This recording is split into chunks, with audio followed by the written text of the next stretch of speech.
प्रिय विद्यार्थियों, लोक प्रशासन की कक्षा में आपका स्वागत है। हम लोग नवीन लोक प्रशासन न्यू पब्लिक एडमिनिस्ट्रेशन अध्याय पढ़ रहे थे।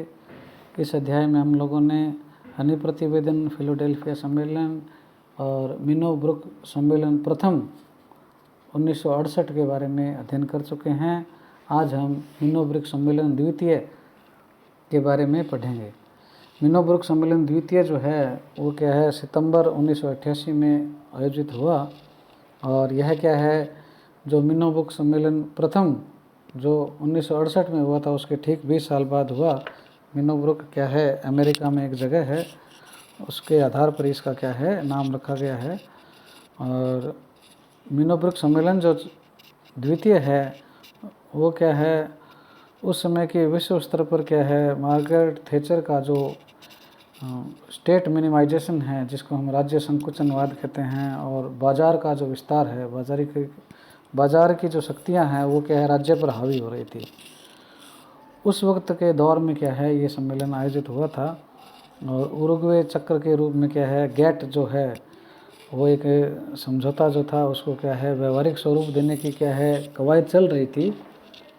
बाद में क्या गेट समझौता लागू भी हो गया था। और ये जो परिवर्तन चेंजेस हो रहे थे, इसका क्या है प्रशासन पर क्या प्रभाव पड़ने वाला है या क्या प्रभाव पड़ रहा है, और प्रशासन जो है उसकी क्या नई संरचनात्मक और कार्यात्मक भूमिका हो सकती है, उस पर क्या है जोर देना था और इसकी पता लगाना था कि क्या कुछ हो सकता है। तो मिनो-ब्रुक सम्मेलन ने क्या है लोक प्रशासन के 4 नए सिद्धांत सुझाए, जिनको हम क्या है 4D कहते हैं। यहाँ डी जो शब्द है, ये चारों जो शब्द हैं ये डी से शुरू होते हैं। पहला जो है उसको बोलते हैं वी नौकरशाहीकरण, इसको अंग्रेजी में कहेंगे डी ब्यूरोक्राइजेशन। इसका क्या मतलब है कि सरकारी कार्यों का एक हिस्सा जो है, कुछ हिस्सा जो है हम कहें उसको क्या है प्राइवेट सेक्टर जो है, निजी क्षेत्र को क्या है दे दिया जाए। इसको कहते हैं वी नौकरशाहीकरण। यानी पहले क्या है, सरकारी कामकाज जो हैं या जो बहुत सारे काम जो हैं सरकार खुद करती थी। लगभग सभी कार्य क्या है सरकार के द्वारा किए जाते थे, और सरकार में क्या है प्रशासन या नौकरशाही के द्वारा संपन्न किए जाते थे। तो मिनो-ब्रुक सम्मेलन जो सेकंड है उसमें कहा गया कि कुछ जो हिस्सा है सरकार के कामकाज का वो क्या प्राइवेट सेक्टर को सौंप दो। तो इसको क्या कहते हैं डी ब्यूरोक्राइजेशन, यानी वी नौकरशाहीकरण। प्रशासन न्यूनतम क्षेत्र में कार्य करेगा तो इससे क्या है उसकी क्या है प्रभावशीलता बढ़ेगी, और जनता को क्या है कंपटीशन जब हो जाएगा, भाई जो सेक्टर क्या है जिस क्षेत्र में पहले प्रशासन काम कर रहा था, सरकार काम कर रही थी, वो क्या है प्राइवेट सेक्टर को दे दिया, तो एक तो क्या उस पर बोझ कम हो जाएगा। दूसरा प्राइवेट सेक्टर जब उस काम को करेगा तो उससे क्या है कंपटीशन होगा। ये सरकारी क्षेत्र भी उस मामले में पहले काम कर रहा है और प्राइवेट सेक्टर को भी इसमें काम करने की छूट दे दी, तो उससे क्या होगा कंपटीशन होगा, और उससे क्या है जनता को फ़ायदा होगा, और उसमें क्या सेवाओं का और गुणवत्ता का क्या होगा विस्तार होगा। तो ये क्या है ऐसा इसमें कहा गया कि विनौकरशाहीकरण किया जाए। दूसरा जो है उसको कहते हैं विकेंद्रीकरण, डिसेंट्रलाइजेशन। यहाँ पे भी डी शब्द आ रहा है, DED। यहाँ पे डी ब्यूरोक्राइजेशन और यहाँ पे डिसेंट्रलाइजेशन। क्या मतलब है इस बात का कि इसमें क्या है जो कठोर कायदे कानून हैं उनका सरलीकरण किया जाए। पुराने जो दकियानुसी या इररिलेवेंस जो अभी कोई मतलब नहीं है ऐसे रूल रेगुलेशन बना दिए हैं उनको क्या है रद्द किया जाए, और जो प्रशासनिक कार्य हैं उसको भी क्या है पारदर्शी और क्या है जवाबदेह बनाया जाए, जिससे क्या है विकास की गति क्या है तीव्र हो सके, और प्रशासन में क्या है सचरित्रता जो है एक इंटीग्रिटी जो है वो क्या है विकसित हो सके।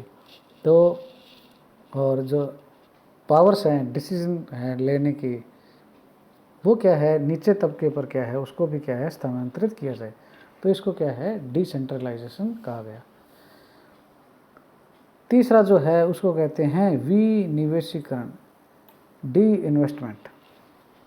यानी सरकार जो है व्यापारिक, व्यावसायिक और औद्योगिक प्रकृति के कार्यों को क्या है अपने आप से क्या है बाहर निकाल ले, और ये जो काम है कंप्लीटली क्या है बाजार को सौंप दे। निजी क्षेत्रों को, व्यापारिक उद्यमों को, औद्योगिक घरानों को क्या है वो सौंप दे। अरुण शौरी कहते हैं कि उद्योग चलाना क्या है सरकार का काम नहीं है। सरकार के जो कार्य हैं वो लोक कल्याण से संबंधित है। तो इस प्रकार से क्या है जो उद्योग धंधे हैं, व्यावसायिक व्यापारिक जो कार्य हैं वो क्या हैं सरकार क्या है प्राइवेट सेक्टर को दे दे। इसके पश्चात अगला जो कार्य आता है वो है विसरकारीकरण, डी गवर्नमेंटेशन। यानी क्या मतलब है कि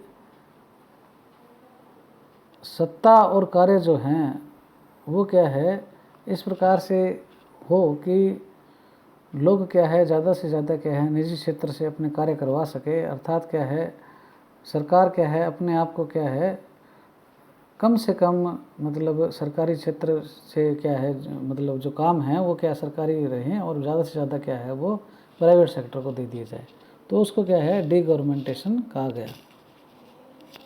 तो ये जो मुन्नेब्रुक सम्मेलन सेकंड है उसमें क्या है सामाजिक समानता, मूल्योन्मुखी प्रशासन, जवाबदेहिता, प्रशासनिक नेतृत्व, लोकतांत्रिक प्रशासन, ऐसे विषयों पर भी गंभीर चर्चा हुई। जो फर्स्ट मुन्नेब्रुक सम्मेलन था उसमें ये मुख्य विषय थे, उस पर भी क्या इसमें चर्चा हुई, लेकिन इसकी विषय वस्तु क्या थी अब ज़्यादा व्यापक थी और उन पर अपने समय को जो परिवर्तन हो रहा था राजनीतिक आर्थिक विचारधारा का उसका क्या प्रभाव पड़ा। और लोक प्रशासन क्या एक प्रकार से नई करवट ले रहा था क्योंकि प्राइवेट सेक्टर क्या बोलबाला हो रहा था। परंपरागत लोक प्रशासन में क्या जो मितव्ययता और कार्यकुशलता को क्या है प्रशासन मान लिया गया था, उसका क्या है मुन्नेब्रुक प्रथम ने क्या है सामाजिक न्याय को क्या है प्रशासन का केंद्रीय मुद्दा बनाया। लेकिन मुन्नेब्रुक सम्मेलन सेकंड ने क्या है कार्यकुशलता और मितव्ययता जो है उसको क्या है सामाजिक मूल्यों के साथ क्या है जोड़ा।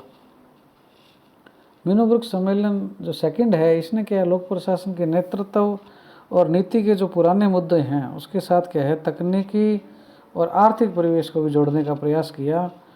और इसमें सम्मेलन में जो भाग लेने विद्वान जो थे लेने वाले वो क्या है अलग अलग स्ट्रीम से थे और ज़्यादा परिपक्व भी थे, उम्रदराज भी थे। तो इस प्रकार से क्या है इससे में क्या है कुछ नई चीज़ें क्या है लोक प्रशासन में जुड़ी।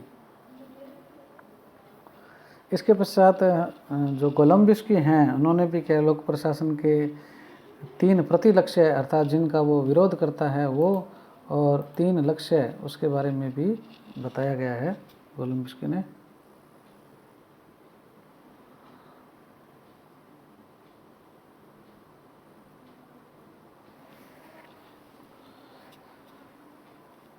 प्रतिलक्ष्य का मतलब ये है कि इनका क्या है नवीन लोक प्रशासन विरोध करता है और लक्ष्य का मतलब नवीन लोक प्रशासन इनको प्राप्त करने का प्रयास करता है।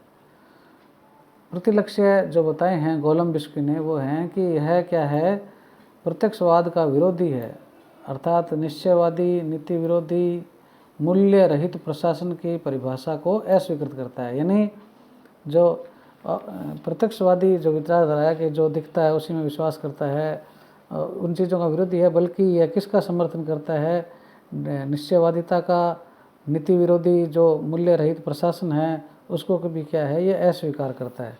यानी ये नीति का पक्ष लेता है, मूल्य का पक्ष लेता है, आशावाद का पक्ष लेता है, इन चीज़ों का ये पक्ष लेता है, जबकि निश्चयवाद का, नीति विरोधी विचारधारा का, मूल्य रहित प्रशासन का क्या है ये क्या है विरोध करता है, उसको अस्वीकृत करता है।